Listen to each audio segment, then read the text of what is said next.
আমি শুনেছি আপনি ছোট নবাব এখানকার। আপনার আসল পরিচয়, সম্পূর্ণ নাম? দেখো, আমার যে দাদু ছিলেন বাঙালির দাদু বলেন, আমার নাম মায়ের বাবা। আমার মায়ের বাবা শেষ নবাব ছিলেন, বসরত মির্জা, যার প্রাসাদ দেখেছেন। হ্যাঁ, দেখেছি। আমি ওখানে থাকলাম, ওখানে আমি জন্ম হয়েছি। 35 ইয়ার্স ওখানে বাইপাস করেছি জীবনটা আমার। তারপরে আমার চলে গেলাম ক্যালকাটা। হ্যাঁ, একই ব্যাপার থাকতাম। আমার যে মায়ের যে রিলেটিভ সব আছে, যে all living Canada, American, Switzerland, শুধু আমরা গেলাম। আমার মা গেলেন না। আমার মা বলে কেন আমি বিদেশে যাবো না। আমার মা ফিরে এখানে আসলেন। আমার মা শেষ বিশ্বাস ত্যাগ করলেন এই বিল্ডিংয়ে, এই বাড়িটা। হ্যাঁ, আমরা থাকতাম হাউসদলকে নিউ করেছে, সবই আমাদের ছিল। কিন্তু গভর্নমেন্ট নিয়ে নিলেও আমরা এক করে চলে আসলাম।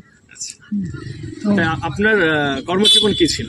আমার কর্মসূচি চিরকাল আমি লোকের সেবা করেছি, আর আগে করছি, যে আপনাদের সঙ্গে কথা করছি।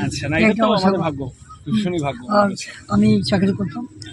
আমার ছেলে স্কুল হেডমাস্টার, এখানে তৃণমূলের টিকিট নিয়ে জিতেছিল 10 নম্বর ওয়ার্ডে কমিশনার।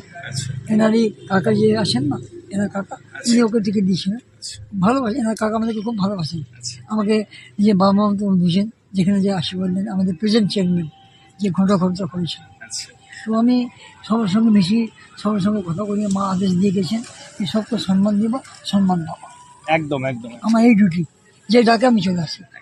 আর আমার মনে কোনো বিবেক নেই, কে হিন্দু কে মুসলমান। আমি পরিবারের সদস্য, আমি মুর্শিদাবাদ। আমি পুজোর প্রেসিডেন্ট। এই যে পুজো এখানে হচ্ছে, এই পুজোর মাটির আমার দাদু দান করেছিল। এখানে দুর্গা পুজো হয়, কালী পুজো হয়েছে, সব রকম পুজো হয়। সব জায়গায় আপনি অ্যাটেন্ড হ্যাঁ, আমি কবরস্থানে যাই, শ্মশানে যাই। কেউ মরবে, আমার পাড়া হোক না হোক, আমি খবর পেয়ে চলে যাবো, সাইকেল উঠাবো, চলে যাবো কবরস্থানে। কেউ মরবো, বাড়ি দিয়ে আসবো। আমাদের মধ্যে একটা ভুল ধারণা ছিল যে আপনি আমাদের দেখাই দেবেন না, হয়তো আপনার সাথে দেখা করাই যাবে না। আমি একটা কথা বললাম কি, ভগবান পরে বাপ আছে, ঠিক ফাদার ঠিকই আছে, কিন্তু মায়ের যে আদেশটা বাপ থেকে উঁচু আছে। তো আমার মায়ের আদেশ দিয়ে চলি। আমার মা বলে গেছেন যে সঙ্গে মিশবা, সবকে ভালোবাসা রাখবা। একদম একদম। তো আপনি কততম জেনারেশনে? দেখেন, আমি পরিষ্কার কথা বলি, মির্জাফর ফ্যামিলি, কিন্তু আজও আমি সব দলকে ভালোবাসি। আমাদের আমার বাড়িতে সাধারণ ছবিগুলো আছে। আমি ছবি লাগিয়ে রেখেছি, তারপরে এখানে পার্ক করে রেখেছি। হ্যাঁ, তো ইতিহাস কি বলছে আমি জানি না। একটা ঘরে পণ্ডিত হয়, এক ঘরে লোক মদও খায়। একদম একদম, ঠিক না? এবার মির্জাফর সাহেব কি করলো, আমার ওষুধ দেখবো না। আমি এটাই দেখবো কি আমার কাছে লোক আসছে, আমি কি বার্তা দেবো, উনি কি শুনবেন, উনি কি আমাকে ভালোবাসবেন না মানবেন, সে ভগবানের ইচ্ছা। আমি এই চাই। তো আপনার পেছনে দেখছি যে ঘন্টা তলাটা, এটার ইতিহাসটা আমরা ঠিক জানি না, যদি একটু বলতেন সংক্ষেপে। আগে তো নবাবদের পকেটে ঘড়ি ছিল, হ্যাঁ, জমিদারের পকেটে ঘড়ি ছিল। মহারাজা বলেন, কিং বলেন, তারা ঘড়ি বার করে দিত। এই যে আমার দাদু ছিল, মির্জা, হীরা ঘড়ি ছিল, হীরা জল।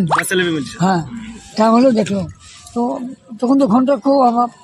তখন যে হারাধুরি করেছেন ফোরশন আলিজা, এই আলিজা ঘন্টা ঘর করলেন। এটা মেন উদ্দেশ্য হচ্ছে যে 1 ঘন্টা পর পর বাঁচবে। কলেজের টাইম, স্কুলের টাইম, ট্রেনের টাইম, এখানকার ট্রেনের টাইম, এর উপর নির্ভর ছিল। এ অনেকদিন বোধহয় বন্ধ ছিল। আমি সত্যি কথা, এনার যে কাকা প্রেসিডেন্ট, যে আমাদের অনারেবল আমার চেয়ারম্যান, হ্যাঁ, এদের যে ধর, হ্যাঁ, উনি আমাকে বলেছে আমাদের বাবা আমাদের ভালোবাসে, এরাও ভালোবাসে আমাকে। আমি যে চেয়ারম্যান পদে থাকি না থাকি, উনি ফাইট করছিলেন। হ্যাঁ, আমি হেরে যাই, যা কিছু হোক, কিন্তু আমি ঘন্টা করে বানাবো কথা দিয়েছেন। তাহলে আশীর্বাদে উনি চেয়ারম্যান হয়ে গেলেন। চেয়ারম্যান হওয়ার সঙ্গে সঙ্গে উনি ঘন্টাটা থাকতেন, আমাকে ডেকে বললেন আমি ঘন্টাটা বানাবো। ওনার আদেশে এই ঘন্টাটা বানাচ্ছেন উনি। 1 তারিখে বোধ উনি তাকে উদ্বোধন করবেন, মোগল উৎসব আসবে। আমি অনেক ওনাকে থ্যাংক জানাচ্ছি, উনি আমার কথাটা রেখেছেন। একদম অ্যাজ এ চেয়ারম্যান। তো আমাদের ইতিহাসে এটা পড়ি মির্জাফর, এই মির্জাফর নিয়ে অনেক কথা আমরা শুনি। আপনি তো মির্জাফরের নিজের বংশধর এখন বর্তমানে। আপনার ছেলেরা এখন কোথায় আছে? ছেলে মেয়ে বাড়িতে আছে। ছেলে আমার স্কুল হেডমাস্টার, আর তৃণমূলের আপনার 10 নম্বরের কমিশনার। আচ্ছা, এনারই কাকা ওকে টিকিট দিয়ে দিয়েছিলেন। হ্যাঁ, রং এ হলো কথা।